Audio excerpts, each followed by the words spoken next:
Hello everyone, back to my channel. তোমরা সব কেমন আছো? যে যেখান থেকে দেখছো ভালো আছো এবং সুস্থ আছো।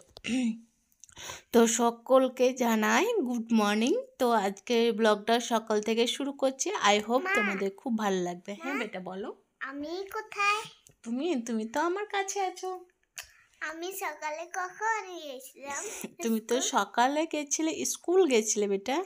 তোমার এক্সাম কেমন হয়েছে? ভালো। ভালো হয়েছে। আচ্ছা, মাম্মাম সকালে স্কুল চলে যাওয়ার পর গাড়িতে উঠিয়ে দেওয়ার পর কিন্তু হাজব্যান্ড অফিস যাবে, সেক্ষেত্রে কিন্তু একটা টেনশন থাকে রান্নাত্র ঝটপট করে ফেলার জন্যে।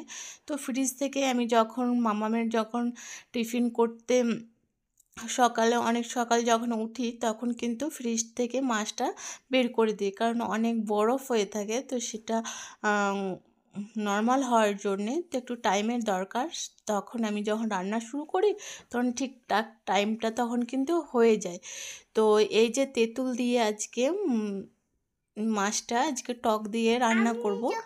আমি যখন চলে যাই তখন আপনি কি করেন?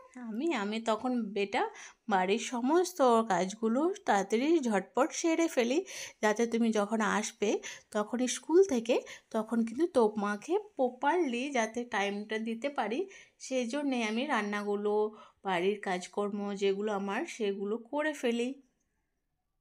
বুঝেছ?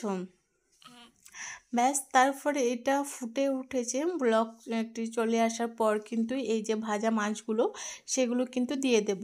তো তারপর ভালোভাবে কিন্তু ব্লগটা আসা দরকার, কারণ মাছের টক ভালোভাবে মশলাটা ঝুরঝুরিভাবে যতক্ষণ না তোমার তেল ভালোভাবে প্রপারলি ছাড়ছে ততক্ষণ কিন্তু জল এড করা যাবে না। মাছের টক বেশি জল দিয়ে দিলে কিন্তু মাছের টকটা সে বেশ ভালো লাগে না খেতে। একটু মাখো মাখো, একটু গ্রেভিটা একটু মোটা মোটা থাকবে, একটু জলটা একটু টেনে যাবে, তারপর কিন্তু অফ করে দেবে। শেষ পর্যন্ত দেখতে থাকো, আমার ব্লগটা দেখতেই পাবে আমার মাছের টকটা কিভাবে বানাচ্ছি। তো আই হোপ তোমরা যদি এইভাবে বানিয়ে থাকো তাহলে আমার মতনই কিন্তু টেস্ট তোমাদেরও আসবে। তো আমার এই ব্লগটা যদি ভালো লাগে please like comment share subscribe করতে ভুলবে না। অতি অবশ্যই চ্যানেলটাকে সাবস্ক্রাইব করে ফেলবে, আর যারা অলরেডি সাবস্ক্রাইব করে ফেলেছো তাহলে তাদেরকে অসংখ্য ধন্যবাদ। ব্যাস, আমার মাছগুলো দিয়ে দেওয়ার পর কিন্তু আমি ধনে পাতাগুলোও দিয়ে দিলাম।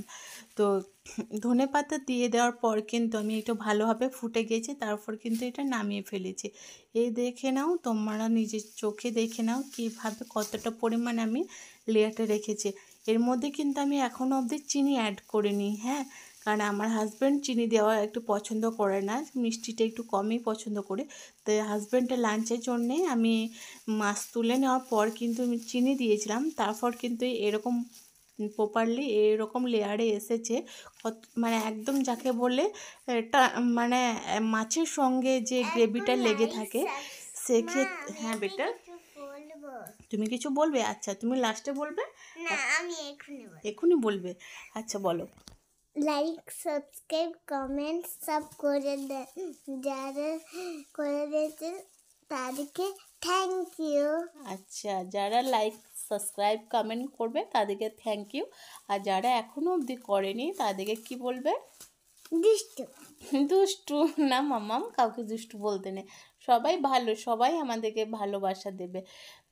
সবাই আমরা একের ওপরে ভালোবাসা দেব, তাহলেই আমরা একে ওপরে এগিয়ে যেতে পারবো, তাই না? তো কথা বলতে বলতে তার পরের দিন কিন্তু সকালবেলায় এটা, কারণ মাছ ফ্রিজে আরও ছিল তো হ্যাঁ। এটা ঠিক হয়েছে? কি বেটা? সেটা আমি উঠে গেছিল ওইটা। হ্যাঁ বেটা, ঠিক হয়েছে। এই যে মাছ ছিল আজকে, তো ভাবলাম এই মাছটা, কারণ যেহেতু আজকে আমাদের মানে দুপুরে আজকে দুপুরে রান্না করে এটা খেয়ে ফেলতে হবে, কারণ যেহেতু আজকে ভোর দিকে সেহেরি খেতে হবে। কালকে যেহেতু আমাদের রমজান রোজা শুরু হবে ইনশাল্লাহ, তো সেক্ষেত্রে পরপর কিন্তু মাছের টকটা খুব সুন্দর যেহেতু লেগেছিল, বাড়িতে সবাই পছন্দ। হ্যাঁ বেটা, আমি একটা কিছু কথা বলতে চাই। বলো। আমার বাবা একটা আমাকে বড় জল নিতে এনেছে। হ্যাঁ, ওটা তো বলবে মিমিদিকে যে সারপ্রাইজ আছে, মাম্মামকে ওর পাপা সারপ্রাইজ দিয়েছে। সে অফিস থেকে আসার পথে কিন্তু মাম্মাম chocolate day, teddy day, rose day গেছিলো, তখন মাম্মাম কিন্তু বলছিল স্কুল থেকে আসছিল, আর মাম্মাম আমার কাল চকলেট ডে ছিল।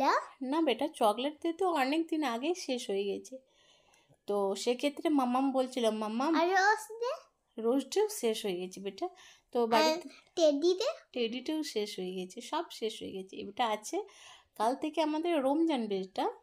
রমজানটা তো মজাই মজা। হ্যাঁ, খুব মজা, তাই না? হুম, তো বাড়িতে এসে বলছিল মা, তরমুজ খাবো আমি। আচ্ছা তরমুজ খাবে। মাম্মামের কথা শোনো তোমরা, তরমুজ খাবে। মাম্মাম তরমুজ খেতে খুব লাইক করে, তাই না? হুম, আচ্ছা, তো মাম্মামের জন্য ওর পাপা অফিস থেকে আসার পথে চকলেট নিয়ে এসছে। তো মাম্মাম তো ভীষণ খুশি। তো মাম্মাম সেই টিউশন থেকে এসেছে, তারপর কিন্তু মাম্মামকে ওর পাপার চকলেট দিয়েছে। তো এই চকলেট দিয়েছে, আর তার সাথে কিন্তু এই ফুলগুলো, মানে এই ফ্লাওয়ারগুলো বাজার থেকে কিনে আনেনি, অফিসে আসার পরটা ওখানে নার্সারিতে ঢুকেছিল, তো দেখছিল কিছু ফুলের গাছ, তো সেখান থেকে দুটো ফুল নিয়ে এসছে। হ্যাঁ, তো এই ফুলগুলো একসঙ্গে পাপা ফুল আর চকলেট কিন্তু দুটোই মাম্মামকে আর আমাকে দুজনকে গিফট করেছে। তো ভীষণ খুশি, ভীষণ এক্সাইটেড ছিলাম, ভীষণ এনজয় হয়েছে এই চকলেটটা পেয়ে। তো আলহামদুলিল্লাহ, এভাবে যেন আমাদের সমস্ত ছেলেদের মেয়েদের পাপা আর অনেক ভালো থাকুক, সুস্থ থাকুক। আর মেয়েদের ক্ষেত্রে বললে সবারই তার পাপা হাজব্যান্ডরা অনেক মা, আল্লাহর কাছে দোয়া করি, অনেক আয়ু দেখ, অনেক ভালো থাকুক, অনেক মা, সুস্থ থাকুক। হ্যাঁ বেটা, আমি একটা কথা বলবো। যারা আমার ভিডিওতে লাইক করেছে তারা সাবস্ক্রাইব করে দাও। টাটা।